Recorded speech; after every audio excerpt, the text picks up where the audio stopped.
सभी को नमस्ते। My self Sant Kumar Meena, assistant professor, government college Mandapiya. आज हम पढ़ते हैं फंक्शंस ऑफ आरबीआई, आरबीआई के कार्य। पिछली क्लास में अपन ने आरबीआई के प्रशासनिक विभाग के बारे में पढ़ा था। आज हम इसके कार्यों के बारे में देखते हैं। आरबीआई के कार्यों को मुख्य तौर पे 3 भागों में डिवाइड किया गया है। केंद्रीय बैंक के रूप में कार्य, साधारण बैंक के रूप में कार्य और निषिद्ध कार्य। निषिद्ध कार्य वो कार्य जो आरबीआई नहीं करता।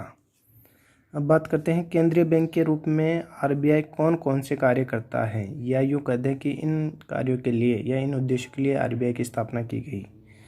इनमें पहला है नोट निर्गमन का कार्य।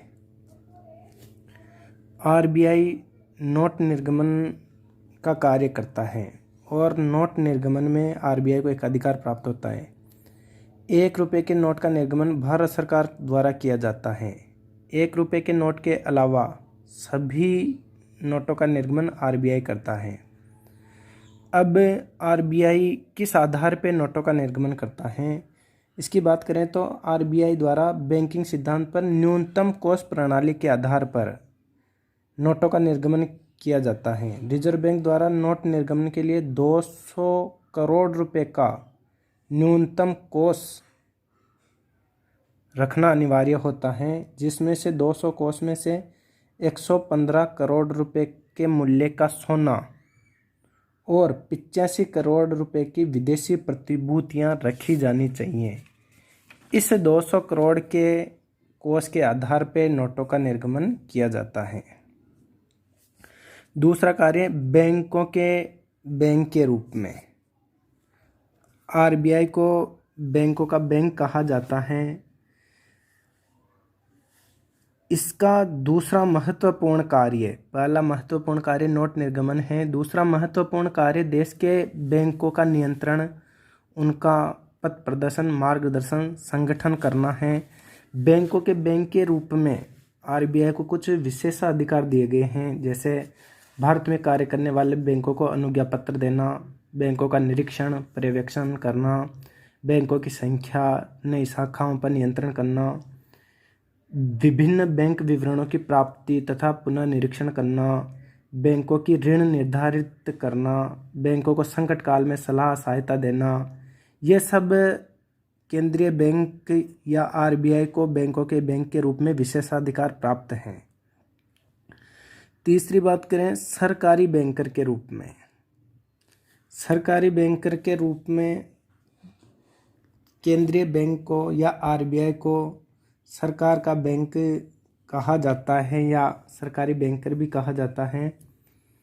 इससे तात्पर्य है कि रिजर्व बैंक, केंद्रीय बैंक तथा राज्य सरकारों के बैंकर, अभिकर्ता तथा वित्तीय सलाह के रूप में भी कार्य करता है।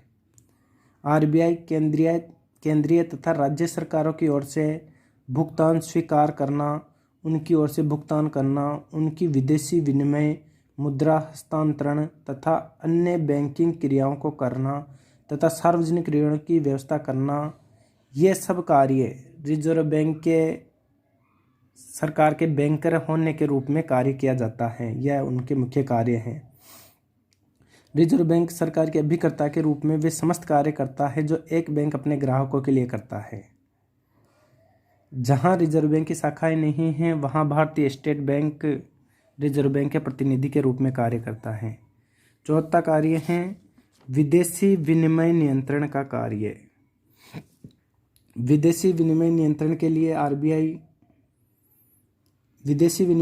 आरबीआई ने एक पृथक से विदेशी विनिमय नियंत्रण विभाग की स्थापना कर रखी है।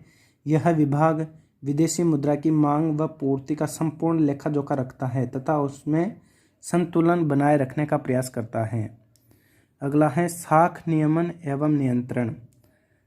साख का नियमन और नियंत्रण करना भी आरबीआई का एक महत्वपूर्ण कार्य है। यह मौद्रिक नीति के माध्यम से साख को नियंत्रण करने का कार्य करता है। आगे हम इसमें विस्तार से पढ़ेंगे। और लास्ट कार्य है इसमें समअंकों का एकत्रीकरण एवं प्रकाशन। रिजर्व बैंक अर्थव्यवस्था से संबंधित आवश्यक आंकड़े एकत्रित करता है, उनका विश्लेषण करता है और उन्हें समय समय पर प्रकाशन का कार्य भी आरबीआई करता है। अब दूसरे बैंकों की बात करें, दूसरे कार्य के साधारण बैंक के कार्य, ऐसे कार्य जो एक नॉर्मल बैंक भी कार्य करता है और आरबीआई भी वो कार्य करता है, जैसे विभिन्न सरकारों, बैंकों, संस्थाओं तथा लोगों के बिना ब्याज दिए रुपए जमा करना, भारत में भुगतान किए जाने वाले अधिक से अधिक 90 दिन की अवधि के ऐसे व्यापारिक बिलों तथा प्रतिज्ञा पत्रों का क्रय विक्रय तथा पुनर्कटौती करना जिन पर 2 हस्ताक्षर हों तथा इनमें से एक हस्ताक्षर सदस्य बैंक के हों, भारत की केंद्रीय सरकार तथा प्रांतीय सरकारों को अधिक से अधिक 90 दिन की अवधि के लिए ऋण देना। इनमें साधारण बैंक के कार्यों में ऐसे कार्य शामिल हैं जो नॉर्मल बैंक भी करते हैं, वही कार्य आरबीआई भी करता है, वो साधारण बैंक के कार्यों में शामिल किया जाता है।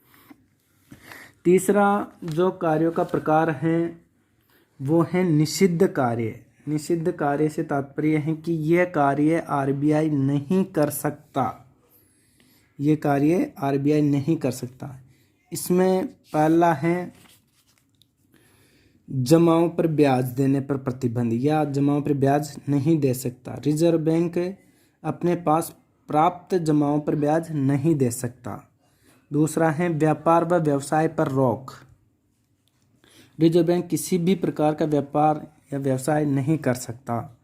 अंशों के क्रय व उनकी जमानत पर ऋण पर रोक। आरबीआई न तो किसी कंपनी के अंशों को खरीद सकता है और न ही उन अंशों की जमानत पर ऋण दे सकता है। अगला है सावधि बिलों पर प्रतिबंध। रिजर्व बैंक सावधि बिल नहीं लिख सकता और न ही उन्हें भुना सकता है, सावधि यानी निश्चित अवधि के बिल। अगला है प्रतिभूत अचल संपत्ति का क्रय।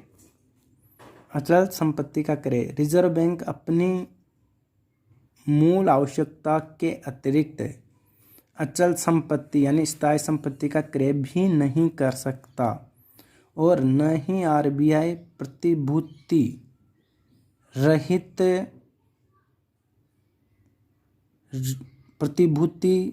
ऋणों पर भी प्रतिबंध लगा रखा है। आरबीआई रिजर्व बैंक प्रतिभूति रहित ऋण नहीं दे सकता, अनसिक्योर्ड लोन भी आरबीआई नहीं दे सकता। ये आरबीआई के फंक्शंस हैं जिनको मोटे तौर पे 3 भागों में डिवाइड कर रखा है। केंद्रीय बैंक के रूप में कार्य है, साधारण बैंक के रूप में कार्य है और निषिद्ध कार्य है। यहाँ से क्वेश्चन पूछा जा सकता है। धन्यवाद।